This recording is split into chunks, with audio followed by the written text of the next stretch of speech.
Hey everybody. I wanted to take the time to answer some questions that I've gotten that are I've been meaning to get to that are very worthwhile. Questions about how I got diagnosed with autism. Do I think it's if I do I think that people who think they might be autistic, do I think they should get diagnosed, and then or it's worth their time to get diagnosed?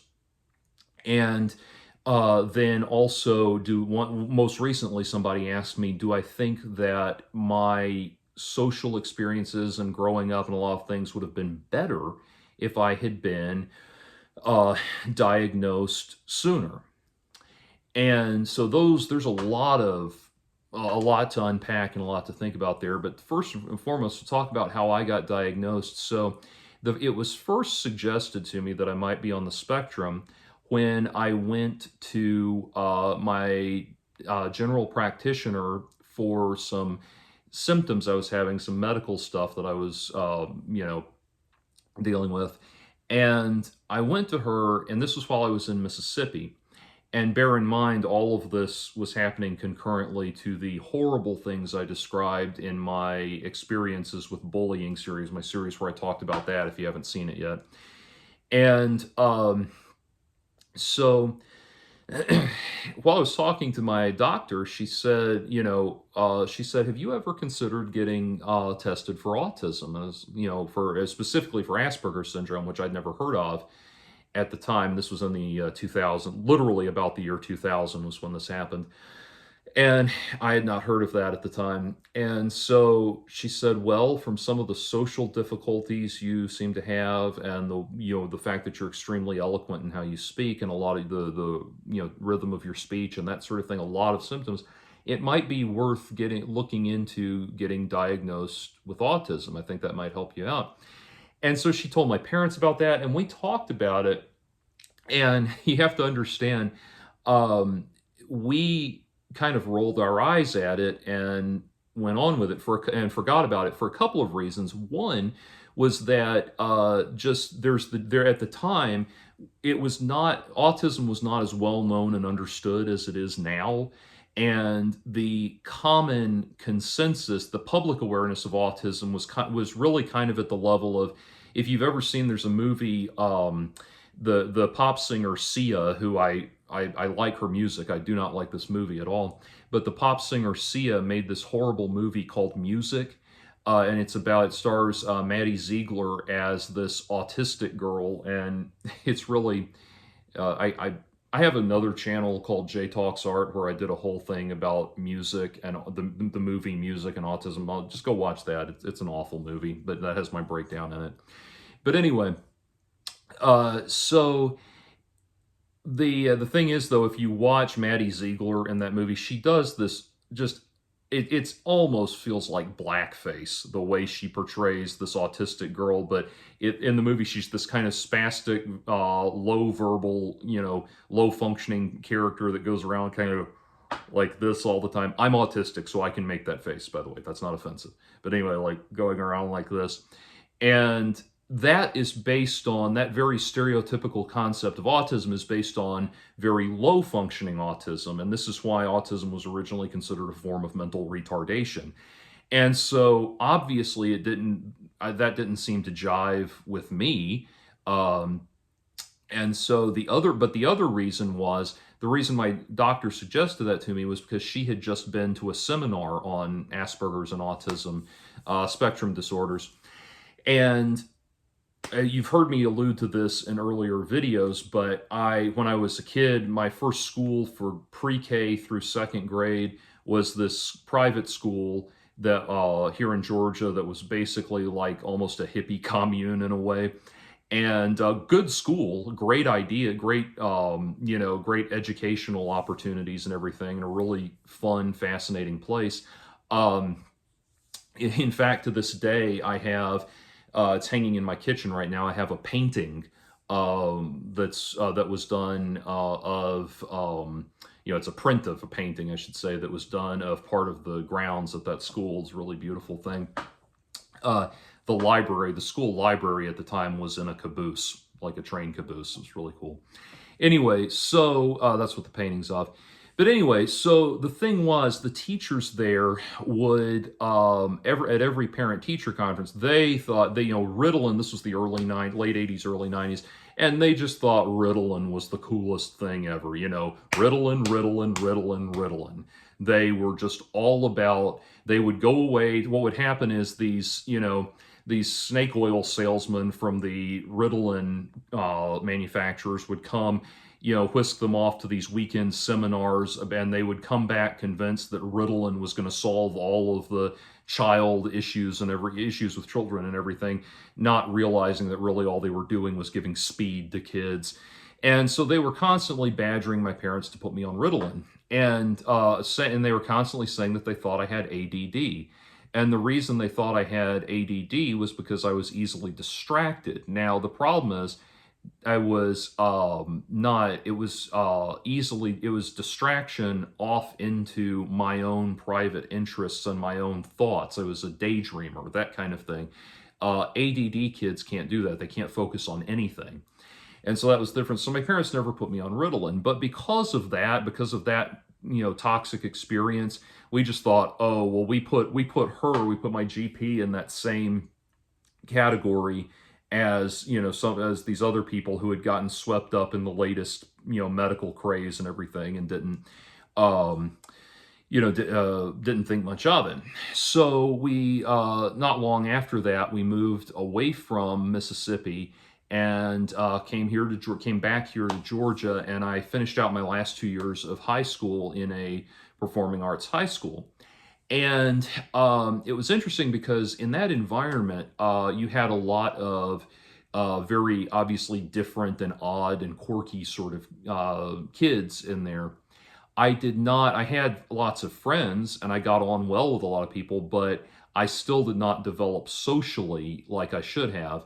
Um, so I didn't, I was very, very behind a lot of people. Uh, in terms of my, most kids my age, in terms of my social development, especially with dating and things like that. Now, as I mentioned in the bullying video, having a gang of psychopathic bullies that beat up girls for talking to me certainly hurt my dating prospects, among other things. But by the time I graduated high school, I went off to Berkeley, and I thought, well, things are going to be a lot easier socially for me because I'm going to really be among my people, that kind of thing. And this, by the way, if you're just joining us, this was the Berklee College of Music in Boston, not Berkeley in California, but Berklee College of Music in Boston. And so I went there, and before I went to Berkeley as a full-time student, I went to their week-long guitar camp thing that they did every summer for prospective students, and just came back flying high. Like, I knew I wanted to go to this school and nowhere else. And so, got accepted, went to Berkeley, and it was far from being, I don't get me wrong, I liked being there and I liked a lot of the people and I liked the atmosphere, but it was also very overwhelming in a lot of ways.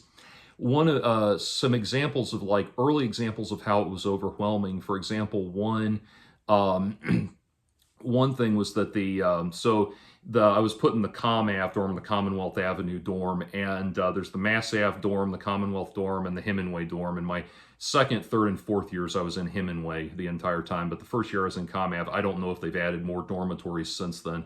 But anyway, I was in ComAv, and they put me in a floor with, you're in like a typical college dorm. And our part of the dorm room, the dorms broke up into these four-room kind of units with a little common area in the middle. And so obviously the guys in those units and we all kind of got to know each other. One of the guys had Super Mario Kart on Super Nintendo, and so that was like, all night Mario Kart tournaments were kind of the thing we all bonded over. And the thing was, like, these guys were my friends, but what I didn't understand was, like, I was constantly the butt of the joke, and I was constantly being ragged on and ribbed on and everything, and I didn't understand it. And the thing was, you have to remember that I had gravitated mostly towards fairly mild-mannered people like myself as my friends, and, the kind of people that were not inclined to, like, tease each other the way that guys do. And kind of like push each other's buttons and rip on each other the way that guys do. And I was not prepared for this. I couldn't, this is one of the things with autism is black and white thinking. I was thinking it's like, okay, either people are being mean to you and they hate you, or they're being nice to you and they like you. I didn't appreciate the degrees of difference in between. Now, to be fair, there were some things that were said that were more than a little insensitive, and so it got pretty heated eventually. Now, the thing was, my reaction eventually to all of that was I didn't understand that this is how it is, with guys, and this is the first time I'd really like hung out with guys, men's men, so to speak, guy type guys, if that makes sense. Um, and so I was not ready for it. And what happened was, as they were saying like funny stuff to rib me to have a good time, I would not understand it, and I would respond with things that were intended to hurt them. And knowing how eloquent and loquacious I can be, as you can imagine, I'm pretty good at coming up with really sharp retorts and that kind of thing, and things that really piss people off if I want to. And that's where I found myself with those guys in that situation. Now, what was weird, what I was, as it all came to a head, and I was like pissed off at these guys, I was very surprised to get the reaction from them of like, but dude, we like you. You're our friend. We don't know where this is coming from. And actually, one of them actually wrote me a very nice, very nice, very kind-hearted letter, and left it on my desk in my dorm room for me. And I still have that letter somewhere, but it was, it was just because he was not at all not at all the kind of person to do that, to do something like that. And he was very much like a more, braggadocious college boy type person. And so it meant a lot to me that he did that. That said, it just got to be too awkward and too difficult, and I had to just kind of part ways with those guys by the end of the year. The end of the year came around, and we all moved off to different dorms and different living situations. So it was just a very awkward thing, but it was like, it's kind of like I wanted that atmosphere, the kind of atmosphere, the closeness of people that you would see on like a show like Cheers or something. But if you watch Cheers, you have all of these people that really like each other and care about each other. And what do? They pick at each other. That's part of the experience. Well, anyway, so that's one example.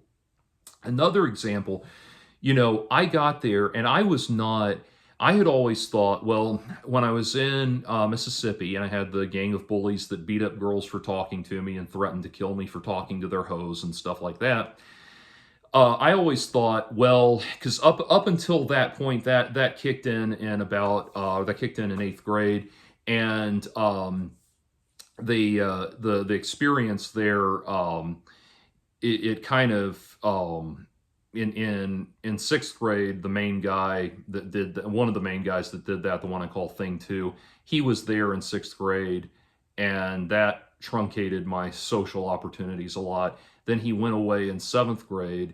I believe he went to live with his dad for a while or something like that. And so he was gone for a year. And so I had a little bit more flourishing of a social life. And then 8th grade, he came back and the other guys convened, the other guys that made up that group convened. And that's when it really started. So I had always thought, well, and I'd had a little bit of a social life albeit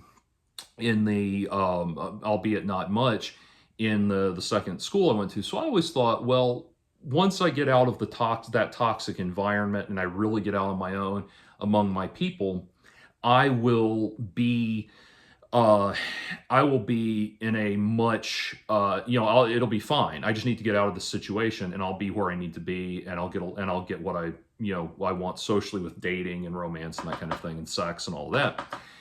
I got to college and I felt like I was so far behind everybody, and it's kind of like this is why I mean, I know that me saying this is going to ruffle some feathers, and I get that. But honestly, my advice, I don't think that like young teenage years is an appropriate age to be having sex. But once you get to be about 18, once you get to 18, 19, fucking lose your virginity, man. Fucking do it. And no, it doesn't have to be special. And this is like totally, and I know this is antithetical to what your guidance counselor and the health teacher told you and everything, but listen, trust me, you don't want to be behind everybody else on your sociosexual development. You want to go off to college ready to do all that shit, be on that level. Lose your virginity, go on dates, all of that stuff. Have all that shit taken care of before you get to college. Because I got to college, and I was way behind, man. And here's the thing, it was not just an issue of not knowing what to do to pursue sex and relationships. It was an issue of also being totally dumbfounded and unable to handle it when the opportunities for sex and relationships were presented to me. And it was weird because when I got to college, the I got to Berkeley, this was the first time I really experienced girls wanting to fuck me. And I know that's total, I know how ugly I am, and I know how ridiculously bizarre that is. And every time I talk about anything about girls wanting to have any kind of romantic interest in me, people, mock and ridicule me. And trust me, it's as bizarre to me as it is to you. But yes, there were girls that wanted to fuck me. And it was actually very unnerving and very unsettling to me. I was not prepared for it. You would think in the abstract, you would think that it's just as soon as a girl's interested, you're just going to dive right in. Not really. I was totally unprepared for all of that. And it was like the way that, and it's still if women hit on me like really directly, do try to hit on me very brazenly, like like Mrs. Robinson, The Graduate kind of stuff. It's very, very upsetting and unnerving to me. And I remember like looking at a couple of these girls, like, I didn't realize, and this is getting back to the autism, I didn't realize that sex was what they wanted until there was one that was flat out telling me that. But I didn't realize sex and romance and all that was what they wanted. And it was just weird because it was like I remember thinking that the look in their faces, they seemed like drunk snakes, is what I thought, like this kind of thing and all of that. And I was like, what the hell is wrong with these people, And so it goes in both directions. That social deafness goes across the board. Anyway, so like as far as to give you examples of like that, I remember my first semester at Berkeley, I had a mad crush on this one girl, and she was like, I think 1 year older than me. She's like a sophomore or something. And she had a boyfriend that was an upperclassman. And I, of course, in my naivete, thought that I was going to woo them apart and everything. But I remember one day, but I did hang out with her. And I remember one day she asked me to go have dinner with her. And I thought, this is good. So as we're getting ready to leave, we're just going to go to the cafeteria. The food was, the education at Berkeley is incredible. The food is horrible. I actually suggested while I was there, that they change the name to the Idi Amin Memorial Dining Hall. But anyway, so she said, I'd like to go to dinner with you. I thought, oh, this is great. And so as we're getting ready to leave, she's explaining to me that this old boyfriend of hers that's a stalker is back in town, and she's been seeing him lately, and not seeing him romantically, but seeing him around, and he's been like staring at her and showing up in places and everything. And she wanted me to walk with her because she wanted a man with her for protection, fair. And and sure enough, as we walked through the lobby of the 150 building going to the cafeteria, he was there, and he, did like the dude bro, what's up thing to her as we walked by and all that. And we had dinner, came home, all of that, and then she just vanished. Like that was the that was the only time she had come out to find me and go do something. Before that, up until then, it had always been me pursuing her. And that's one of the things you have to learn as an autistic, is to be very cognizant of, is it always you doing the pursuing? Then the other person's probably not interested. But anyway, so after that happened, I started seeing that guy showing up, uh, staring staring me, like uh, staring me down. Like he would show up for about a couple weeks or so. I would see him showing up and in different places where I was, like eyeballing me at a distance and everything. So I went to that girl and told her what was going on. She said, "Oh yeah, he probably thinks you're my boyfriend now." And she just kind of walked off. And this is that naivete where I thought I thought I was doing like a good and noble thing by protecting her as we were going to the cafeteria. And granted, that is still a good thing to, that is still a good and decent thing to do. But what I didn't realize, I didn't have the larger picture of what was going on. I didn't stop to think, this person is not really interested in you outside of, or this person has never had any interest in you before, really, and now she's wanting you to come do this with her. What's going on? And other people helped me understand. I kind of realized myself, it's like, oh, she's trying to decoy you away from her boyfriend. She's trying to get you she's trying to get, she's trying to use you as a decoy to get him away from from her boyfriend, her actual boyfriend, and that sort of thing. So the guy will go pursue somebody else that he thinks is actual competition. And so she was using me, and I was not socially prepared enough to be able to anticipate something like that. I had, you see things like, you see movies like Cruel Intentions or Fatal Attraction or Basic Instinct, and your concept of like women manipulating men is these grandiose kind of, seductresses, these larger than life femme fatales and stuff like that. And I didn't realize that, that manipulation can happen at a very small and subtle level as well. And so that's an example of that. Now, what ultimately came to a head was, I was dating, but I was kind of the king of the first dates and everything. I, and, with no follow-ups, that kind of thing.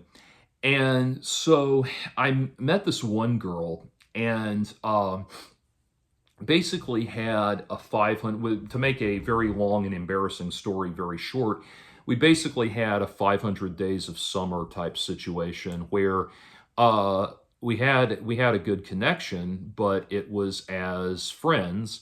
I wanted it to go into the romantic, in a romantic direction, and I was completely sold, man. I was convinced this was the girl for me, and I'm gonna marry this one and everything and all that. And I was like, and then in the fall of my sophomore year, she started seeing somebody, and I was like, heartbroken beyond measure and everything, which I really had no business being. But you're young and immature, and you kind of have to learn the difference between an actual romantic connection and infatuation. And God knows I'm glad I learned that difference young, because I've seen, men even older than me that haven't learned that distinction yet, that are incredibly pathetic human beings. But anyway, at the time, I was just more heartbroken than I'd ever been in my entire life. And so I went to the guidance counselor, or one of the guidance counselors at my school, that the people, they double as a educational counselor and a therapeutic counselor. And so I went to her and we started talking. So I was just like, I said, I'm not missing classes, but I'm not sleeping well and I'm not wanting to go to class and I feel sick all the time and I just need help with this. And so, we started talking through it and talking out my feelings. And she said, she saw me and said, well, Jordan, have you ever been diagnosed with any kind of social impairments or social developmental disorders and that kind of thing? And I said, and I thought about the thing with my doctor in Mississippi, and I said, well, there's this autism thing. Now, concurrent to that, I mentioned that to my parents, and right around the time that happened, not long after, they saw a TV special on autism, which was a new thing trying to unpack this newer understanding, or bring a new public awareness to the larger spectrum, no pun intended, of what autism is. And they said, well, that describes Jordan. And it was all kinds of things like the stimming behaviors, the comforting behaviors, which are things like this, rocking back and forth. Before I was medicated and had an ability and also had a cognitive awareness of what was going on, I was the worst with that. And you'll see in the videos I do this thing periodically. I still have certain stimming behaviors, like I'll do when I'm one thing I'll do, and this is weird, but I'll do this thing where I do like this, and it's like I need to, like, it's comforting somehow to put pressure in the inside of inside crook of my arm right there, and I'll do this and that kind of thing. But I had even worse stimming problems and other stuff like that, and they just realized this is describing Jordan. So those two things coming together, when I was in when I came home for Christmas that year, for Christmas break, I went to see a specialist who diagnosed an actual autism clinic in Alabama.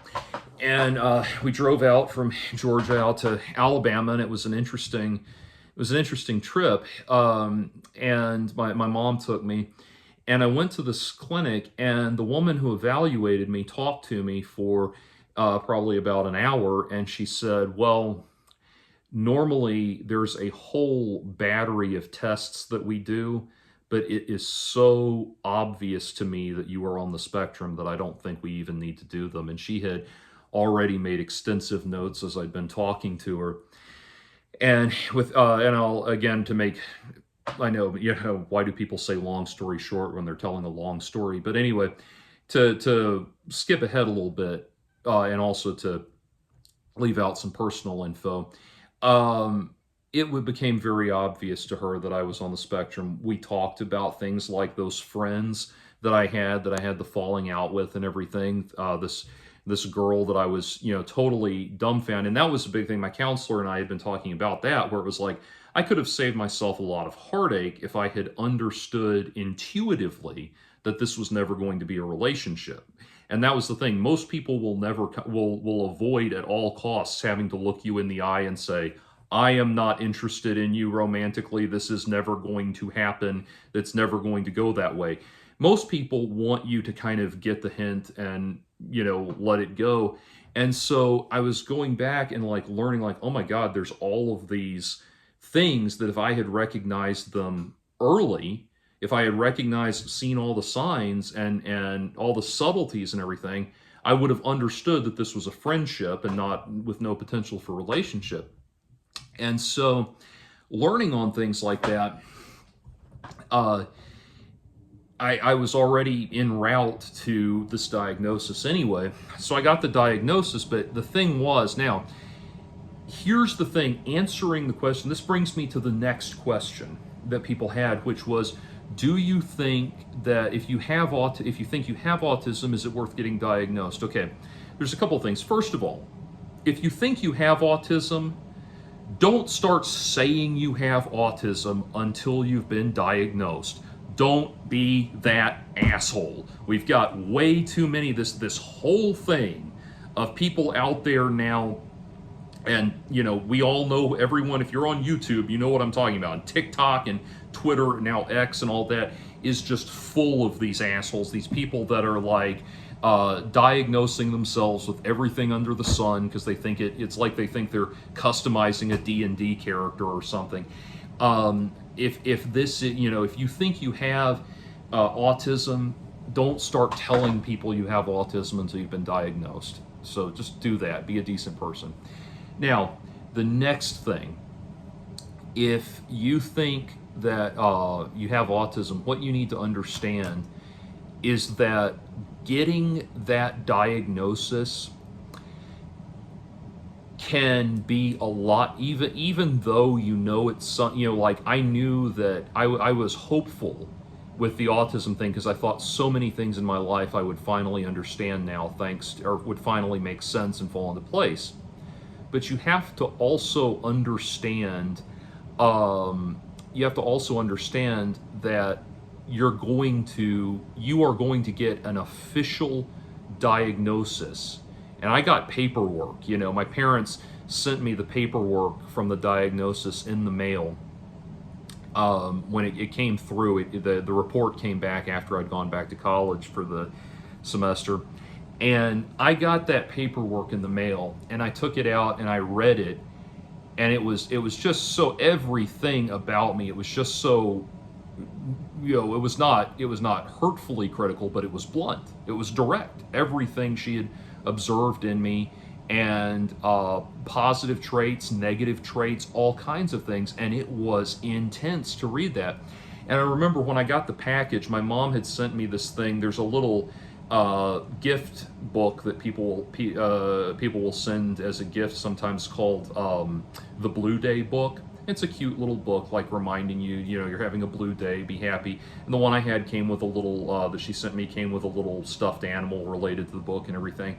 And I remember reading the report, standing there in my dorm room. I was living in a single unit, just by myself, thankfully.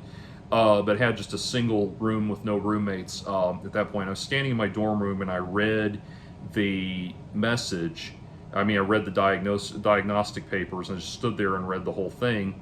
And I remember taking that book and the stuffed animal and throwing it across the room, because it's like, you have no idea. It's like I'm sitting here thinking, wow, I'm a professionally diagnosed asshole.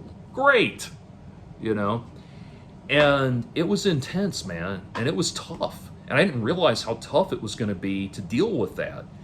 And the problem was that, I could start learning, I could start moving forward, but at the same time, there was a lot of denial on my part, in a way. Not, I didn't deny that I'd been diagnosed, I didn't deny that I had it. I went to a doctor that, I went to a psychiatrist that prescribed me my first round of SSRIs to kind of get my anxiety and stimulation issues under control, and that helped a lot.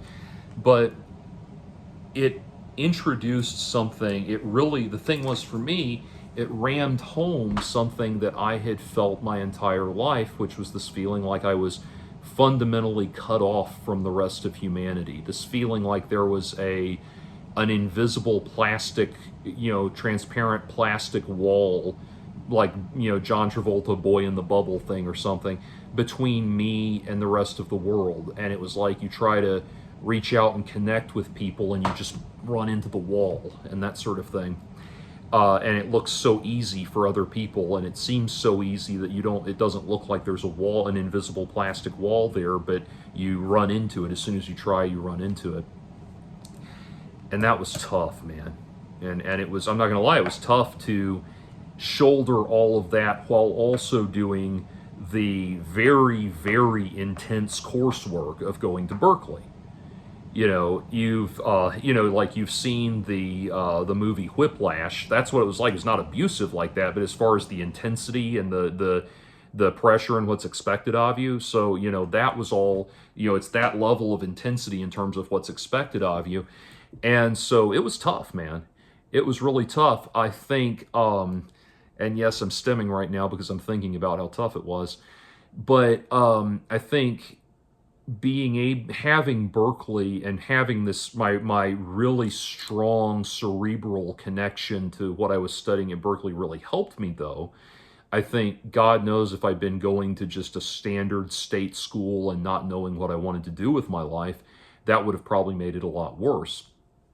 So, and I could go on and on at length about what I experienced with people, and developing socially and all that. But suffice it to say, one thing was, as I started to understand my idiosyncrasies, it helped me understand, oh, other people also have idiosyncrasies. Other people also have personality quirks like this. And there's kind of this is also just part of growing up and becoming an adult and everything, is kind of disconnecting from that early solipsism and realizing, oh, everyone else is just as complicated as I am. Everybody else has their own internal world and all that. And so it helped me understand other people a lot as well. And my social life did get easier.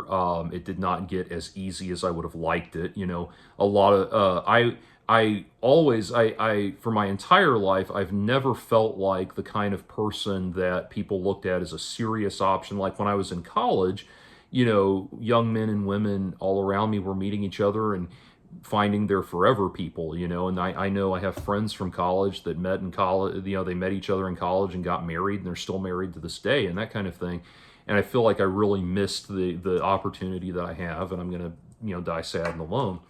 But anyway, so bringing it around to further questions about diagnosis. So that's something very much to keep in mind, that a positive diagnosis of autism can be devastating. You don't realize like the implications of that, this feeling of like, oh shit, you're now cut off from normal people. You're not, it's that like you're officially not normal, basically, is what it feels like.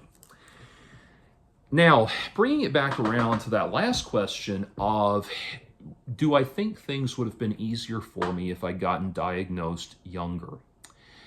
One thing that both I and my parents agree on 100% in retrospect, hindsight always being 2020, is that I would have been a perfect candidate for homeschooling.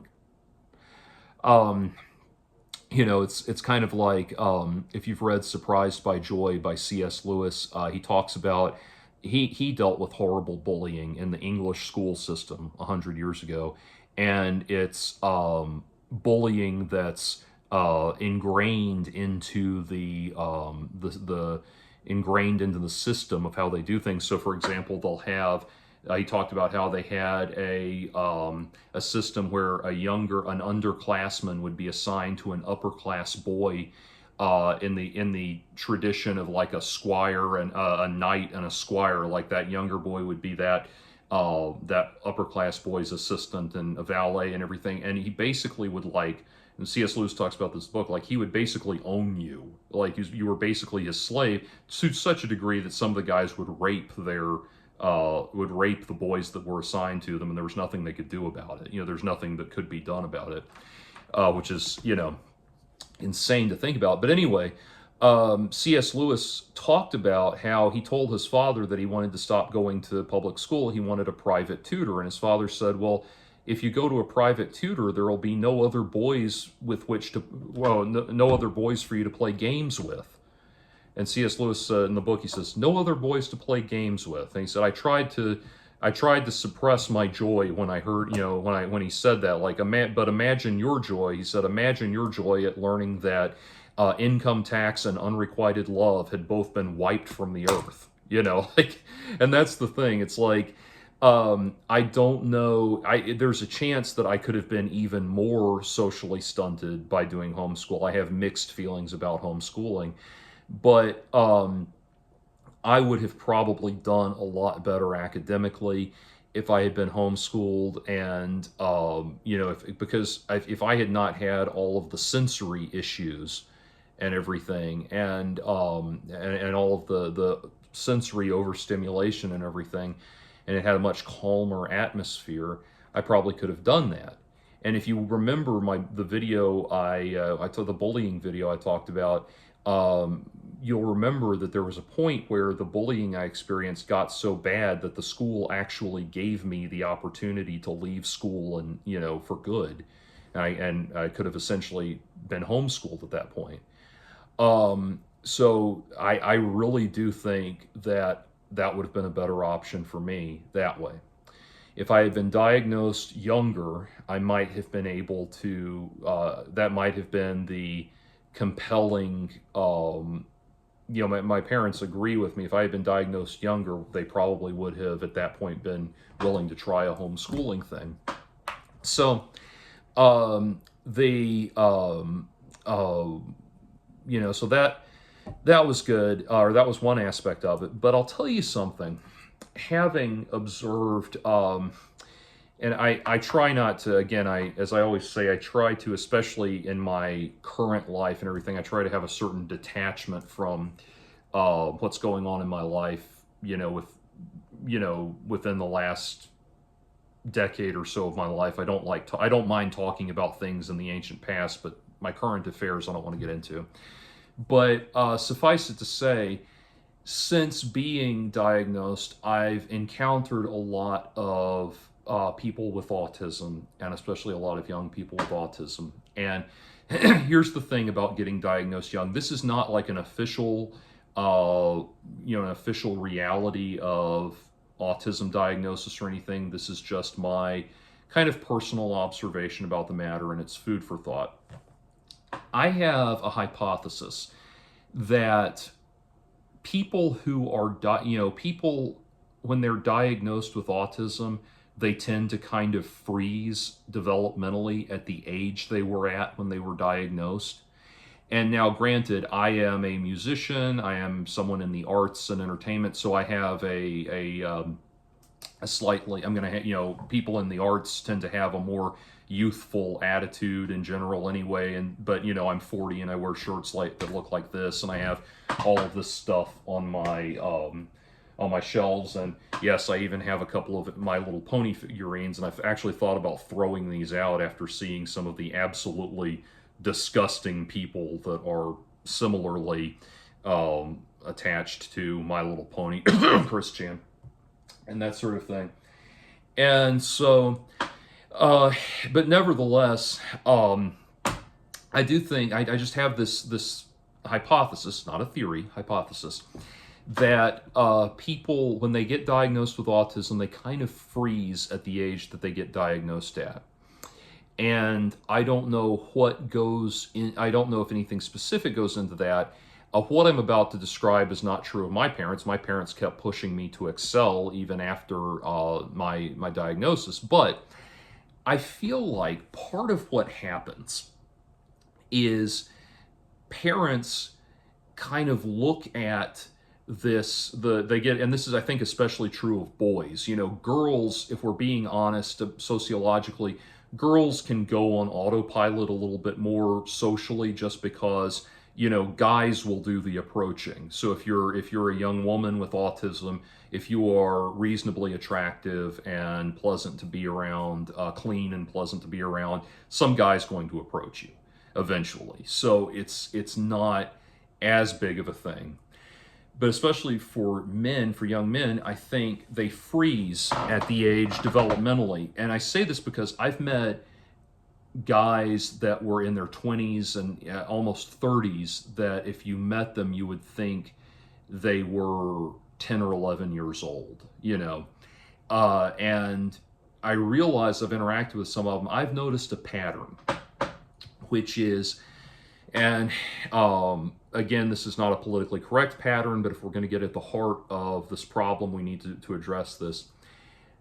What I notice happens on some level, and don't get me wrong, I've known parents of autistic kids that are awesome. And to any parents of autistic kids who are hearing this message and wondering if I'm talking about you, rest assured, if you are my friend and still in my life, and I associate with you, you're not one of these parents. I don't associate with parents who do this shit to their kids. But anyway, it's the thing of, like, what happens, I think, is they get the autism diagnosis, and two things happen simultaneously, and this is pertaining specifically to young men and boys. They get the autism diagnosis, and one, the dad thinks, on some level, thinks like, I can't deal with this. I'm expecting my son to grow up and be, and be a man's man, and take on traditional masculine behaviors and all of this. I can't deal with this. I don't know how to deal with this kid. That I don't know how. I'm embarrassed by this boy that's not growing, kind of this Peter Pan person that's not growing up properly and everything. And the dad kind of disconnects. And I've seen this in so many dads where they're just barely, they're just barely acknowledging the son at all. They're barely, they're just tuning it out completely. And that opens up a vacuum, a void that is filled by what Freud or Jung would call the devouring mother. The devouring mother is, basically it's the mother in Pink Floyd The Wall, that turns into this giant cushiony pillow thing that envelops Pink and everything, envelops the main character and all that. The devouring mother is the mother that wants to hold on to their sweet little baby boy forever.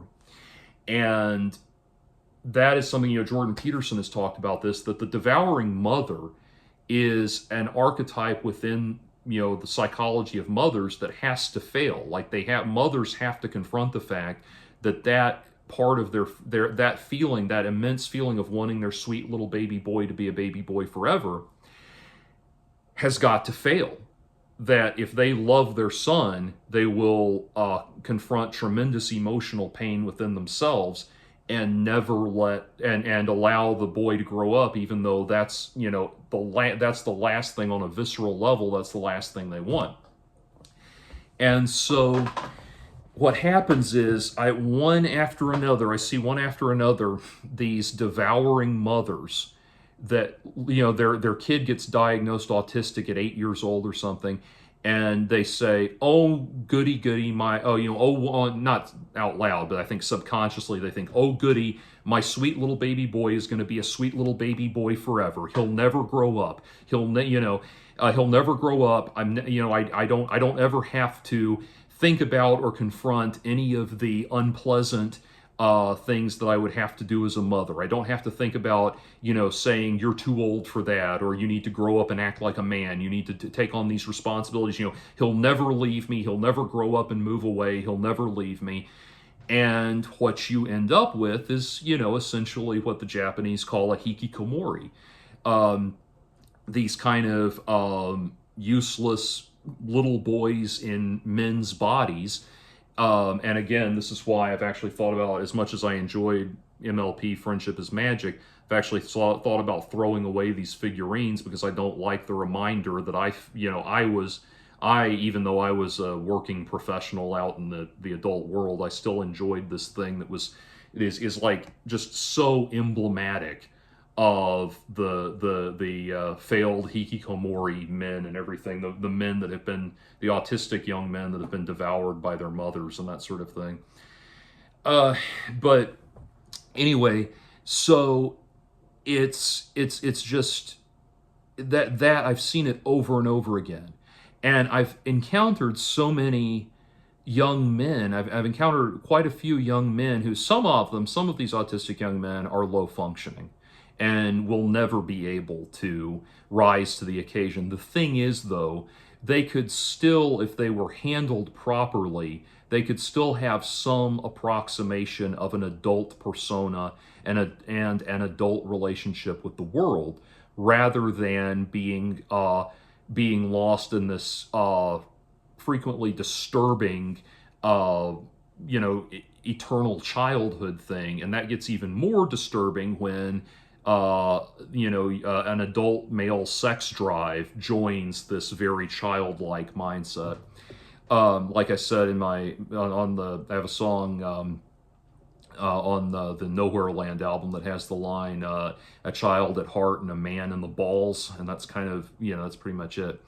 But anyway, but it's so sad and so disturbing, because then you encounter men that have issues with being, they are autistic, they have issues with being on the spectrum, but you realize that or I realize talking to them and interacting with them that their problem is not does not fall at the feet of their autism. That's a handicap, a difficulty that they have, but their problem really falls at the feet of a disinterested father and a devouring mother.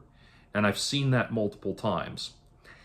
And that's what really worries me, in a way, is what happens with the way that the toxicity that can emerge around the parents and that sort of thing. That is very concerning.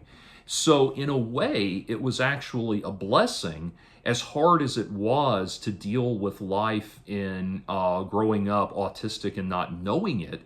It was actually really a blessing in a lot of ways to get to college before I got my diagnosis, because then I was, by the time I got my diagnosis, of that kind of confirmed in my mind how difficult the world was going to be and how hard life was going to be with this issue that I had to deal with on top of everything else that makes life difficult. I was still I was in that young driven mindset of like, fuck the world, I'm gonna make something of myself and all of that. So I had a little bit of that before I had a little bit of that before I got the autism diagnosis and was hit with all of that. So yeah, in a way, it's actually better. Even though I suffered more than I needed to, it was actually better. Just because, and now the thing is, I don't know if how my parents would have treated me differently if I'd been diagnosed at age 8 versus age 19. I'm sorry, 20. But I don't know what it would have been, what would have been different.